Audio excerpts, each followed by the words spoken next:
नमस्ते, मैं हूं सुरेश कुमार एकलव्य और आप देख रहे हैं Hindustan news and tips. Imran लोंडे के नया पाकिस्तान का नारा पाकिस्तानियों के लिए हवाई किला साबित हुआ है। हवाई किला इसलिए कि इन जाहिलों की पिछले 2 दिनों से लगातार बेइज्जती हो रही है। मलेशिया से लीज पर लिए गए प्लेन का पैसा नहीं लौटाने पर जहां मलेशियाई सरकार ने पाकिस्तान इंटरनेशनल एयरलाइंस का जहाज जब्त किया, वहीं पाकिस्तान के सदाबहार दोस्त चीन ने भी उसे जोर का झटका दिया है। चीन ने पाकिस्तान की उड़ानों पर बैन लगा दिया है। चीन द्वारा पीआई की उड़ानों पर यह बैन 3 सप्ताह के लिए लगाया गया है।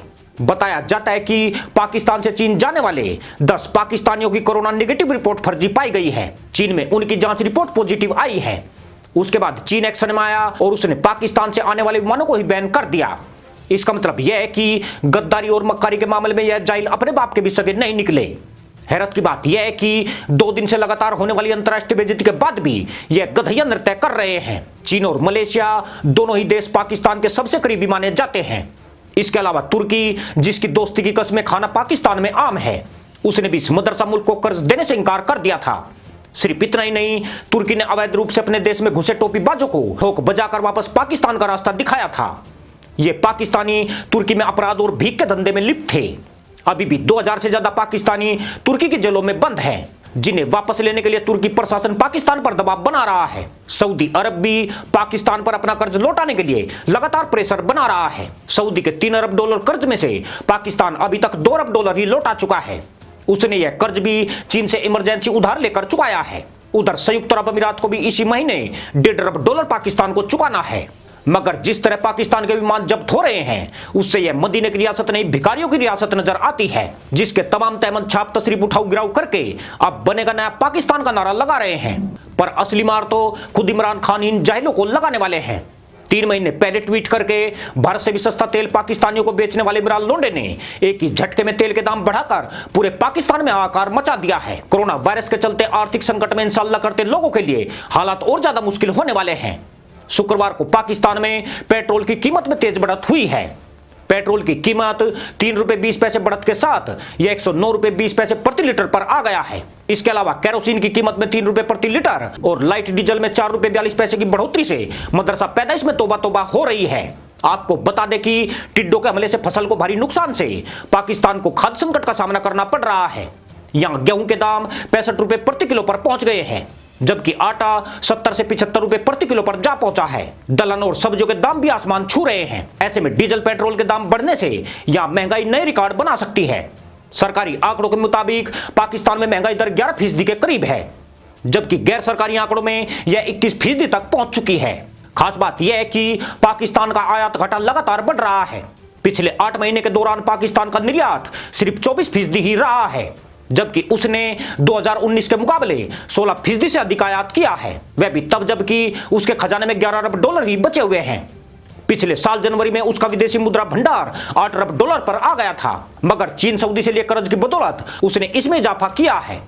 यानी यह विदेशी मुद्रा भंडार भी सिर्फ एक दिखावा मात्र रह गया है। इसमें अधिकतर योगदान कर्ज लेकर जुटाई गई रकम का है। इसमें सऊदी अरब और यूएई ने अपना कर्ज लौटाने के लिए पाकिस्तान पर पहले ही अपना डंडा तान रखा है। हालत यह है कि मदरसा पैदाइश को नहीं घबराने की सलाह देने वाला इमरान खान इस वक्त खुद घबराहट का शिकार है। पूरे मुल्क को ट्रक की बत्तियों के पीछे लगाकर इमरान लोंडा निकम्मा ट्रैफिक हवलदार साबित हो रहा है। पर मामला केवल यहां तक नहीं है। इमरान के साथ अब बाजवा की रेपिस्ट आर्मी के बाजे भी बजने लगे हैं।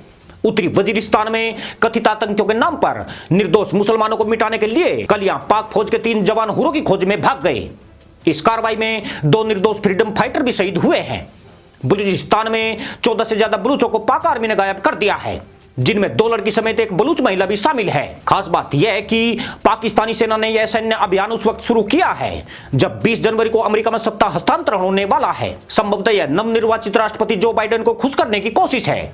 पाकिस्तान यह दिखाने का प्रयास कर रहा है कि वह अपनी धरती पर आतंकियों के खिलाफ सैन्य अभियान चला रहा है। कहने वाले तो यह भी कहते हैं कि पाकिस्तान इस मिशन में अपने हताहत सैनिकों की ज्यादा संख्या दिखाकर दुनिया का ध्यान अपनी ओर खींचने की कोशिश में है। मजे की बात यह है कि कल भारतीय सेना ने भी एक पाक सैनिक को खुदागंज भेजा है, यानी पाक आर्मी पर लगातार दोहरी मार पड़ी है। 2 दिन पहले जब संयुक्त राष्ट्र में पाकिस्तान के प्रतिनिधि मुनीर अकरम कश्मीर और आरएसएस के नाम पर तहमद फाड़ रहे थे, तब यह तय हो गया था कि पाकिस्तान के इस राग के पीछे मदरसा पैदाइश को कोई बड़ा झटका देने की तैयारी चल रही है। पाकिस्तानी हुक्मरान जब भी मुश्किलों में घिरते हैं या देश में कठिन फैसले लिए जाते हैं, लोगों का ध्यान कश्मीर मुद्दे पर लगाकर बड़ी चालें चलते हैं। 3 दिन पहले खुद इमरान खान भी कश्मीर का रट्टा लगा चुके थे।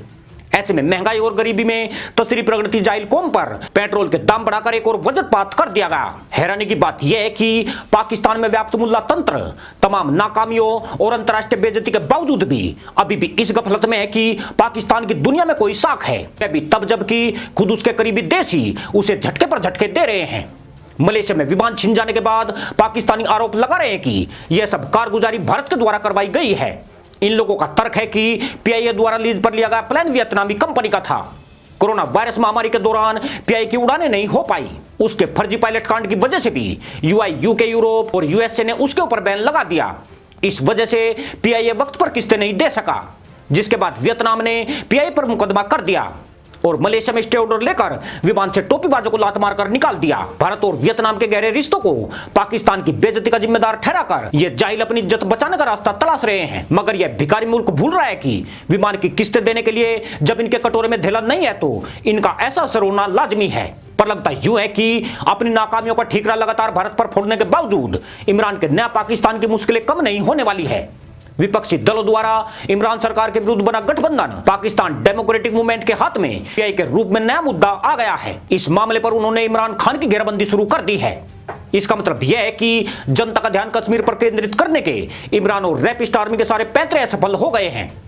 पाकिस्तान की मलेशिया में अंतर्राष्ट्रीय बेइज्जती पाक मीडिया में बढ़ा चढ़ाकर पेश की जा रही है।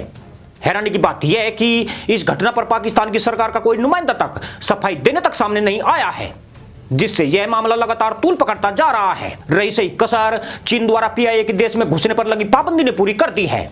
इस झटके ने भी इमरान सरकार को परेशानी में डाल दिया है, क्योंकि पाकिस्तान को चीन से ऐसी उम्मीद कभी नहीं थी। कोरोना काल में भी चीन ने पीआईए पर इतना कठोर एक्शन नहीं लिया था, यानी इस जाहिल परमाणु संपन्न मुल्क की बची खुची लाजमी मुल्ला की बांग की शिकार हो गई है। इसी के साथ अनुमति दोस्तों, जय जवान, जय किसान, जय हिंद, वंदे मातरम।